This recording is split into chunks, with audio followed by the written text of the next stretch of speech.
Hello friends, मागील लेक्चरमध्ये आपण ऍप्लिकेशन्स ऑफ डिटर्मिनंट यातला जो पहिला पॉइंट होता that means Cramer's rule means solution of simultaneous linear equations in 3 variables using Cramer's rule हे ऍप्लिकेशन आपण कंप्लीट केलेलं आहे, बरोबर ना. मग त्याबरोबर त्यातले काही एक्झाम्पल्स पण मी तुम्हाला होमवर्कला दिले होते. बघा, त्यामध्ये आपण सबस्टिट्यूशन मेथडची पण एक्झाम्पल्स बघितलेले आहेत, बरोबर ना. म्हणजे दिलेलं इक्वेशन स्टँडर्ड फॉर्म मध्ये नव्हतं, त्या ठिकाणी तुम्ही प्रॉपर सबस्टिट्यूशन यूज करून त्या दिलेल्या इक्वेशनचं कन्व्हर्जन तुम्ही स्टँडर्ड फॉर्म मध्ये केलेलं आहे. आणि त्याबरोबर मग तुम्ही काय केलं पुढे, मग डी डीएक्स डीवाय डीझेड या डिटर्मिनंटच्या व्हॅल्यूज काढलात आणि नंतर मग using Cramer's rule x is equals to dx upon d, y is equals to dy upon d आणि z is equals to dz upon d यांचा यूज करून आपण x, y आणि z या 3 व्हेरिएबल्सच्या व्हॅल्यूज फाइंड आउट केलेले आहेत, बरोबर ना. तर आज आपण आता काय करतो बघा, त्याच्या पुढचं जे सेकंड ऍप्लिकेशन आहे that means consistency of 3 equations in 2 variables. म्हणजे तुम्हाला इथे काय असणार आहेत बघा, व्हेरिएबल्स 2 असणार आहेत, मात्र इक्वेशन्स किती असणार आहेत, 3 इक्वेशन्स असणार आहेत. मग ते दिलेली जी सिस्टीम आहे ती कन्सिस्टन्स आहे, means that system have unique solutions कधी असणार आहे त्याची कंडिशन आपण युजिंग डिटर्मिनंट बघणार आहोत. तर काय कंडिशन आहे बघा याची, तुम्हाला दिलेली जी सिस्टीम आहे a1x plus b1y plus c1 is equals to 0, त्याच्यानंतर a2x प्लस b2y आणि plus c2 is equals to 0 आणि नंतर a3x plus b3y plus c3 is equals to 0 ही तुम्हाला दिलेली सिस्टीम असणार आहे, ज्यामध्ये इक्वेशन्स 3 आहेत, मात्र व्हेरिएबल्स किती 2च आहेत.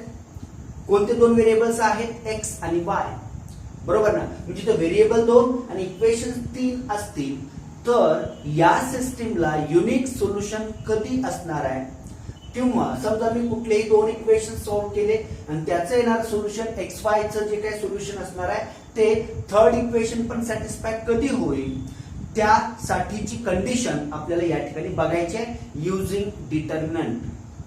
तर इथं तुम्हाला काय करायचं बघा, या ठिकाणी पण तुम्ही काय करणार आहे, सगळ्यात पहिला दिलेली जी सिस्टीम आहे ती तुम्ही स्टँडर्ड फॉर्म मध्ये लिहिणार आहे. आता इथं पण स्टँडर्ड फॉर्म म्हणजेच काय असणार आहे, x Y constant is equals to 0, बरोबर ना. तर याला आपण काय म्हणतोय, स्टँडर्ड फॉर्म म्हणतोय, बरोबर ना. आता एकदा हा स्टँडर्ड फॉर्म आपण लिहिला की लगेच मग तुम्हाला काय करायचं बघा, या सिस्टीमचं एक्स वाय चे जे कोइफिशियंट्स आहेत आणि जी कॉन्स्टंट टर्म आहे त्याचं तुम्हाला डिटर्मिनंट मध्ये कन्व्हर्जन करायचं आहे, ते तुम्हाला डिटर्मिनंटच्या फॉर्म मध्ये लिहायचं आहे. म्हणजे कसं बघा, लेट म्हणतो me yes determinant a1 b1 c1 a2 b2 c2 a3 b3 आणि काय c3 हा तो डिटर्मिनंट झाला. आणि जर समजा या डिटर्मिनंटची व्हॅल्यू जर 0 येत असेल, बघा मी काय म्हणतोय, म्हणजे तुम्ही दिलेली सिस्टीम स्टँडर्ड फॉर्म मध्ये लिहिलात, X Y constant is equals to 0, X Y constant is equals to 0, X Y constant is equals to 0, तर तुम्ही काय करायचं, ती दिलेली सिस्टीम डिटर्मिनंटच्या फॉर्म मध्ये कसं लिहिणार, एक्स वाय चे कोइफिशियंट आणि कॉन्स्टंट टर्म, एक्स वाय चे coefficient constant term, x Y चे कोइफिशियंट कॉन्स्टंट टर्म. आणि जर या डिटर्मिनंटची व्हॅल्यू जर 0 येत असेल, means value of this determinant is 0, then we say that, then what we say, then given system is consistent. दिलेली system जी आहे ती काय आहे, कन्सिस्टंट आहे, लक्षात घ्या.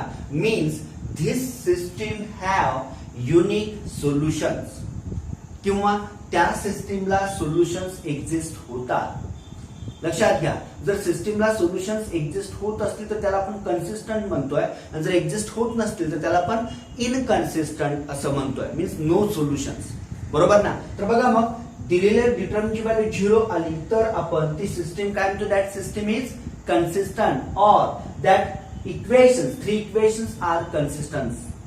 बरोबर ना. ते इक्वेशन्स आपण कन्सिस्टन्स म्हणूया किंवा ती सिस्टीम आपण कन्सिस्टंट आहे असं म्हणतोय, लक्षात घ्या. आणि जर डिटर्मिनंटची व्हॅल्यू नॉट इक्वल्स टू 0 येत असेल तर system is inconsistent, means no consistent. म्हणजे ती जी सिस्टीम आहे ती कन्सिस्टंट नाही, हे लक्षात घ्या. तर मग याच्यावरचे आपण आता काही एक्झाम्पल्स बघूया, म्हणजे तुमच्या लक्षात येईल. आणि मी तुम्हाला सांगितलंय ऍप्लिकेशन्स ऑफ डिटर्मिनंट आपण बघतोय, त्यामुळे तुम्हाला डिटर्मिनंट ऑफ ऑर्डर 3 त्याची व्हॅल्यू फाइंड आउट करता आली पाहिजे. जर तुम्हाला व्हॅल्यू व्यवस्थित फाइंड आउट करता येत असेल तर मी तुम्हाला सांगतो हे ऍप्लिकेशन आणि याच्यानंतर आपण एरिया ऑफ ट्रायंगलचं ऍप्लिकेशन बघणार आहोत, तेही तुम्हाला समजेल. बरोबर ना. तर बघा मग सर्वांना कन्सिस्टन्सी म्हणजे काय हे लक्षात आलेलं आहे. दिलेली सिस्टीम स्टँडर्ड फॉर्म मध्ये लिहा आणि त्यांचे कोइफिशियंटचा डिटर्मिनंट घ्या आणि लास्ट कॉलम असणार तो कॉन्स्टंटचा. आणि जर त्या डिटर्मिनंटची व्हॅल्यू 0 येत असेल, if value of the determinant is equals to 0, then we say that the given system is consistent, otherwise it is not consistent or it is inconsistent. बरोबर. याचे काही एक्झाम्पल्स बघूया म्हणजे तुमच्या लक्षात येईल. आता मग जाऊया फर्स्ट एक्झाम्पल कडे. तर तुम्हाला क्वेश्चन्स कसे विचारले जातात बघा एक्झामसाठी. Examine the consistency of following equations, म्हणजे दिलेले हे 3 इक्वेशन्स आहेत, या 3 इक्वेशनची कन्सिस्टन्सी तुम्ही चेक करा, असे प्रश्न विचारले जातात. किंवा याच्यावरती आणखी एक प्रश्न असा विचारला जातो, if the given system is consistent then find the value of K. म्हणजे तुम्हाला इथं या इक्वेशन्स मध्ये कुठेतरी एखादा अननोन दिलेला असतो आणि तुम्हाला असं म्हणतात की दिलेली सिस्टीम जर कन्सिस्टंट असेल तर त्या अननोनची व्हॅल्यू फाइंड आउट करा. That what is the value of that K. म्हणजे असे प्रश्न तुम्हाला विचारले जातात.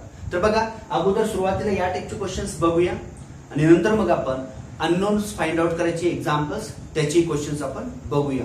तर बघा मग पहिलं एक्झाम्पल जे आहे काय दिले बघा इथं. आता गिवन म्हणतो मी, गिवन सिस्टीम, कारण तुम्हाला दिलेली जी सिस्टीम आहे किंवा दिलेले इक्वेशन्स कन्सिस्टंट आहेत किंवा नाही हे सांगायचं आहे. तर बघा मग दिलेली सिस्टीम मी असं लिहितोय 2x minus y plus 3 is equals to 0.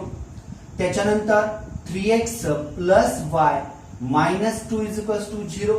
Then 11x plus 2y minus 3 is equals to 0.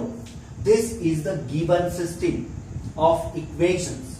बरोबर. आणि आता मग इथं काय करूया, लेट म्हणतो मी d is equals to determinant आपल्याला घ्यायचा आहे. कशाचा डिटर्मिनंट घ्यायचा आहे, एक्स वायच्या कोइफिशियंटचा आणि कॉन्स्टंटच्या टर्म्सचा.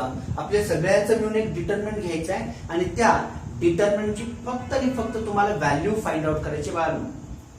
जर त्या डिटर्मिनंटची व्हॅल्यू 0 येत असेल तर ही सिस्टीम कन्सिस्टंट आहे आणि जर नॉन 0 येत असेल तर सिस्टीम इज नॉट कन्सिस्टंट, म्हणजेच आपण त्या सिस्टीमला इनकन्सिस्टंट असं म्हणतोय. तर मग फाइंड आउट करूया. बघा कोइफिशियंट्स घेऊया. 2 मायनस 1 3 3 1 मायनस 2 11 2 आणि किती आहे बघा मायनस 3. आता आपल्याला या डिटर्मिनंटची व्हॅल्यू फाइंड आउट करायची आहे. आता तुम्हाला सर्वांना आठवतं का बघा, दिस इज डिटर्मिनंट ऑफ ऑर्डर 3 आणि याची व्हॅल्यू फाइंड आउट करायची असेल तर आपल्याला काय केलं पाहिजे बघा. यस, फर्स्ट रोचे करस्पॉन्डिंग इलेमेंट्स आणि ते इलेमेंट्स ज्या कॉलम मध्ये आहेत तो कॉलम तुम्हाला ड्रॉप करायचा आहे. तर काढूया मग याची व्हॅल्यू काय बघा. 2 हा फर्स्ट कॉलम आणि फर्स्ट रो आपण ड्रॉप केला. राहिलेले इलेमेंट्स काय बघा 1 मायनस 2 2 आणि मायनस 3. बरोबर ना. त्याच्यानंतर पुढं मायनस मायनस 1. बरोबर ना. आणि पुन्हा तेच करा. तो इलेमेंट ज्या कॉलम मध्ये आहे तो कॉलम आणि रो मी ड्रॉप केला. मग राहिलं काय बघा या ठिकाणी. यस, 3 मायनस 2 11 आणि मायनस 3. बरोबर ना. आणि त्याच्यानंतर पुढे मग प्लस 3.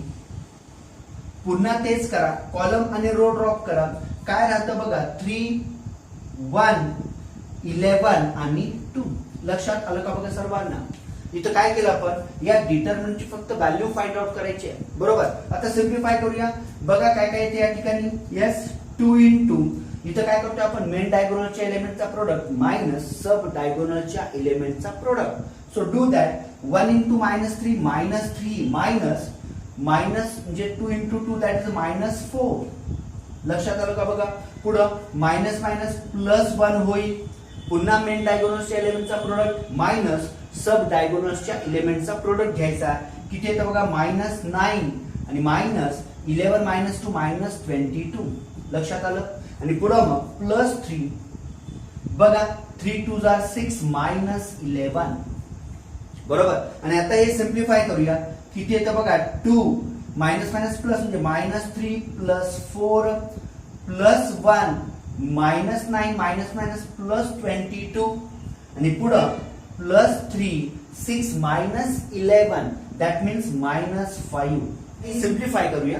किती येतं बघा yes 2 -3 +4 that is 1 +1 here -9 +22 that is 13 आणि प्लस मायनस -15. बरोबर ना. मग इथं किती येतं बघा d is equals to 2 into 1 2 म्हणजेच 2 + 13 आणि -15 म्हणजेच किती येतं 15 - 15 that means 0. So value of determinant is 0. जर डिटर्मिनंटची व्हॅल्यू 0 असेल तर बाळा काय होतं की दिलेली जी सिस्टीम आहे ती सिस्टीम कशी असणार आहे दॅट इज कन्सिस्टंट. देअरफॉर इथं म्हणूया मग असं as d is equals to 0. So what this implies? Given system is consistent. दिलेली सिस्टीम जी आहे ती कशी असणार आहे कन्सिस्टंट असणार आहे. लक्षात घ्या. म्हणजेच या सिस्टीमला युनिक सोल्युशन्स असणार आहे. बरोबर. तर सर्वांना लक्षात आलं का बघा. दिलेले जे इक्वेशन्स असणार आहेत ते सगळ्यात पहिला तुम्ही स्टँडर्ड फॉर्म मध्ये लिहा. डी ची व्हॅल्यू घ्या. डी म्हणजेच काय determinant of coefficients of X Y आणि कॉन्स्टंट टर्म.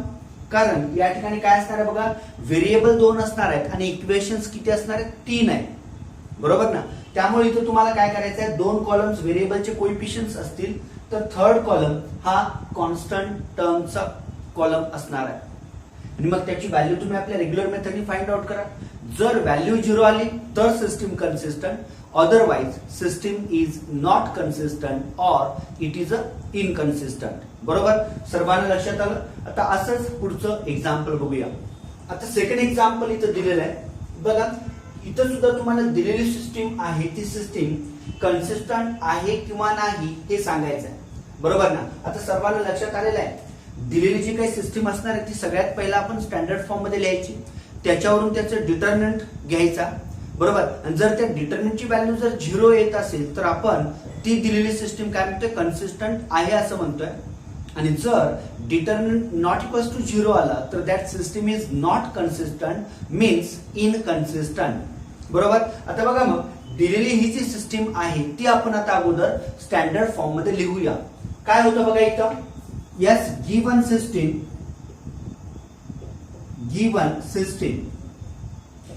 आता ही जी दिलेली सिस्टीम आहे बघा काय होतं 2x + 3y - 4 = 0.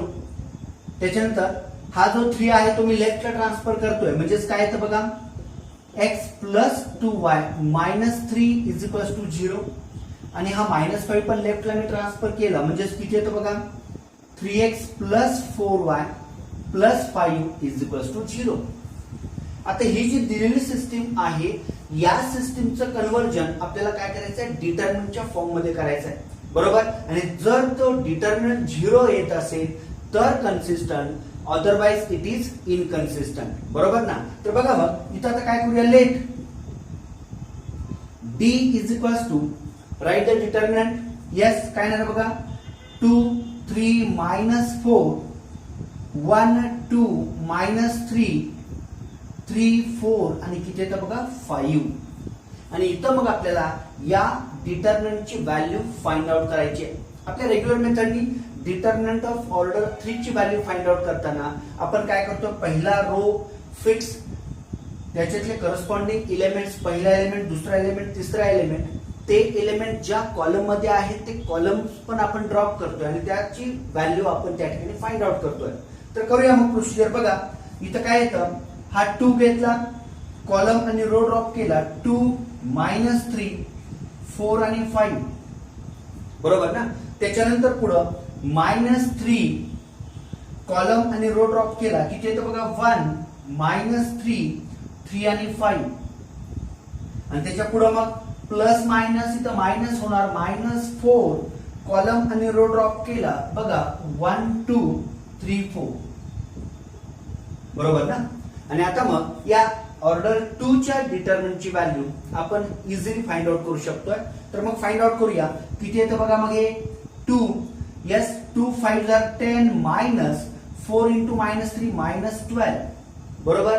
त्याच्यानंतर पुढं -3 किती येतं बघा 1 into 5 5 minus 3 into -3 that is -9 आणि पुढं -4 इथे किती येणार बघा 1 इंटू 4 4 -3 2 जा 6 आणि आता मग याची व्हॅल्यू आपण फाइंड आउट करूया. सिम्प्लिफाय करूया. हे 2 मायनस मायनस प्लस झालं 10 प्लस 12 नंतर -3 किती बघा 5 मायनस मायनस इथं पण 9 झालं आणि नंतर -4 4 -6 दॅट इज -2 बघा सर्वांना लक्षात आलं का.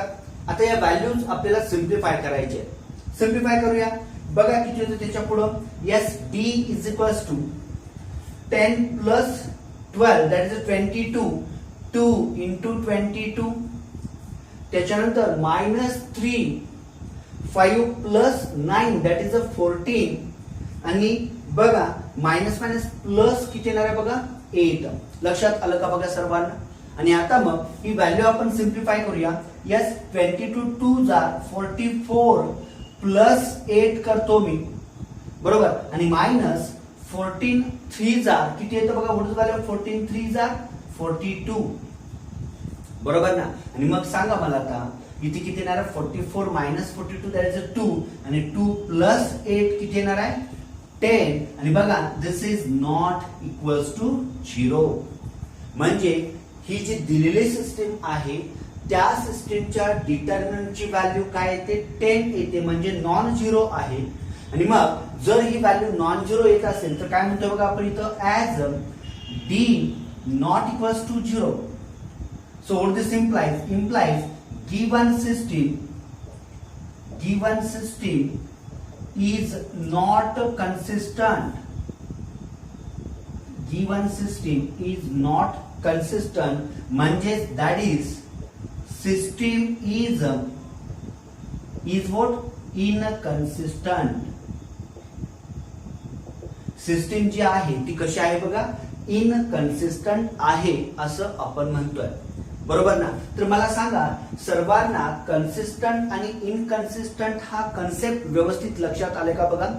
दिलेली जी सिस्टीम असणार आहे ती सिस्टीम तुम्ही डिटर्मिनंटच्या फॉर्म मध्ये कन्वर्ट करा. जर त्या डिटर्मिनंटची व्हॅल्यू 0 येत असेल तर आपण ही सिस्टीम काय म्हणतोय कन्सिस्टंट आहे. जर त्या डिटर्मिनंटची व्हॅल्यू नॉट इक्वल्स टू 0 येत असेल तर that system is inconsistent means system is not consistent बरोबर. तर सर्वांना हे 2 एक्झाम्पल्स व्यवस्थित लक्षात आलेत का बघा. आता याच सारखी काही 5 एक्झाम्पल्स मी तुम्हाला होमवर्कला देतोय. तुम्हाला सांगायचं आहे की दिलेली सिस्टीम ही कन्सिस्टंट आहे किंवा नाही बरोबर. एक 5 एक्झाम्पल्स मी होमवर्कला देतोय आणि त्याच्या पुढे मी लिहितोय पण दिलेली सिस्टीम कन्सिस्टंट आहे किंवा नाही. आणि तुम्हाला इथं फक्त काय करायचं बघा व्हॅल्यूज फक्त व्यवस्थित फाइंड आउट करा. ज्याला व्हॅल्यू व्यवस्थित जमते ना मी मागे पण बोललोय आजही बोलतोय ज्याला ऑर्डर 3 च्या डिटर्मिनंटची व्हॅल्यू व्यवस्थित फाइंड आउट करता येईल बानो त्याला डिटर्मिनंटचा एकही मार्क जाणार नाहीये. म्हणजे तुम्हाला याचा फायदा मॅट्रिक्स मध्ये पण होणार आहे लक्षात घ्या. कारण मॅट्रिक्स मध्ये पण तुम्ही एखादा मॅट्रिक्स सिंग्युलर किंवा नॉन सिंग्युलर असं जेव्हा तुम्ही म्हणजे डिस्टिंग्विश करताय तेव्हा काय होतं singular given matrix A is said to be singular if its determinant value is 0. म्हणजे त्या मॅट्रिक्सच्या डिटर्मिनंटची व्हॅल्यू जर 0 असेल तर तो मॅट्रिक्स सिंग्युलर झाला म्हणजे आला ना डिटर्मिनंट. आणि जर त्या म्हणजे मॅट्रिक्सच्या डिटर्मिनंटची व्हॅल्यू जर नॉन झिरो असेल तर that matrix is non singular. त्यामुळे तिथेही तुम्हाला या डिटर्मिनंटचा उपयोग करावा लागणार आहे. म्हणून मी सांगतोय व्यवस्थित या व्हॅल्यूज फाइंड आउट करायची प्रॅक्टिस करा. प्रॅक्टिस मेक्स मॅन परफेक्ट बाळांनो. म्हणजे तुम्ही मॅक्झिमम प्रॅक्टिस करा. जेवढी प्रॅक्टिस मॅक्झिमम तुम्ही करा तेवढा तुम्हाला तो कॉन्फिडन्स येईल. आणि सिंपल कॅल्क्युलेशन्स आहे. अगोदर तुम्ही एक डिटर्मिनंट घ्या ऑर्डर 3 चा, तो व्यवस्थित बघून सोडवा आणि जर त्याची व्हॅल्यू बरोबर आली असेल तर त्याच टाईपचे तुम्ही स्वतःही काही एक्झाम्पल्स घेऊ शकताय आणि त्या एक्झाम्पल्सची डिटर्मिनंटची व्हॅल्यू तुम्ही फाइंड आउट करू शकताय. किंवा एखादा डिटर्मिनंट घ्या त्याची व्हॅल्यू फाइंड आउट करा. बरोबर ना. म्हणजे आपण डिटर्मिनंटच्या व्हॅल्यूचे बरेच एक्झाम्पल्स बघितलेले आहेत, अजूनही पुढे आपण बघणार आहोत. पण तुम्हाला व्हॅल्यू व्यवस्थित फाइंड आउट करता यायला पाहिजे, हे खूप महत्वाचं आहे. तर आता कन्सिस्टन्सी वरती 5 एक्झाम्पल्स मी होमवर्कला देईन. ते एक्झाम्पल्स तुम्ही मात्र नक्की सॉल्व्ह करा. तर बघा या ठिकाणी तुम्हाला मी 5 एक्झाम्पल्स होमवर्कला दिलेले. आता ही 5 एक्झाम्पल्स जर तुम्ही बघितलात तर बघा यातले काही एक्झाम्पल स्टँडर्ड फॉर्म मध्ये आहेत, काही तुम्हाला स्टँडर्ड फॉर्म मध्ये कन्वर्ट करायचे. स्टँडर्ड फॉर्म म्हणजे काय बघा, मी तुम्हाला सांगतोय, परत एकदा एक्सप्लेन करतोय. स्टँडर्ड फॉर्म म्हणजे तुम्ही काय करा, ax plus by plus c is equals to 0. This is the standard form. याला आपण स्टँडर्ड फॉर्म म्हणतोय. मग तुम्हाला इथे काय करायचंय बघा, फर्स्ट इक्वेशन स्टँडर्ड फॉर्म मध्ये आहे, सेकंड मध्ये 11 फक्त लेफ्टला घ्या, 6 लेफ्टला ट्रान्सफर करा. तसंच पुढच्या एक्झाम्पल्स मध्ये बघा या चौथं जे एक्झाम्पल आहे 2 लेफ्टला ट्रान्सफर करा, 5 लेफ्टला घ्या, 1 लेफ्टला घ्या, इथं पण -1 लेफ्टला घ्या. म्हणजे काही एक्झाम्पल स्टँडर्ड फॉर्म मध्ये नाही आहे तर ती तुम्हाला काय करायची आहे, स्टँडर्ड फॉर्म मध्ये कन्वर्ट करायची आहे. आणि एकदा ते स्टँडर्ड फॉर्म मध्ये कन्वर्ट झाली की मग सोपं आहे. तुम्हाला त्या ठिकाणी काय डिटर्मिनंट घ्यायचं आहे आणि त्या डिटर्मिनंटची व्हॅल्यू तुम्हाला फाइंड आउट करायची आहे. लक्षात घ्या.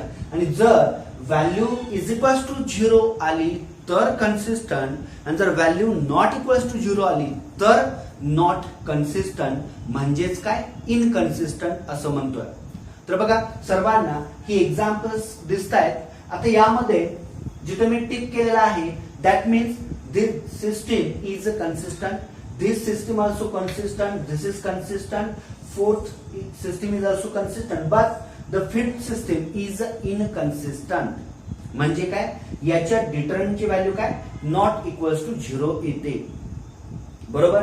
तर बघा ही कन्सिस्टन्सचे एक्झाम्पल जर तुमच्या लक्षात आले असतील, याच्यात फक्त काय तुम्हाला डिटर्मिनंटची व्हॅल्यू फाइंड आउट करायची होती, मी तेच सांगतोय. आणि बघा मग आपण नेक्स्ट लेक्चरला काय करूया, कन्सिस्टंट असेल तर त्याच्यातला अननोन त्याची व्हॅल्यू तुम्हाला फाइंड आउट करायची आहे. म्हणजे if the given system is consistent then find the value of K और find the value of unknown. तर ती एक्झाम्पल्स आपण नेक्स्ट लेक्चरला सॉल्व्ह करूया.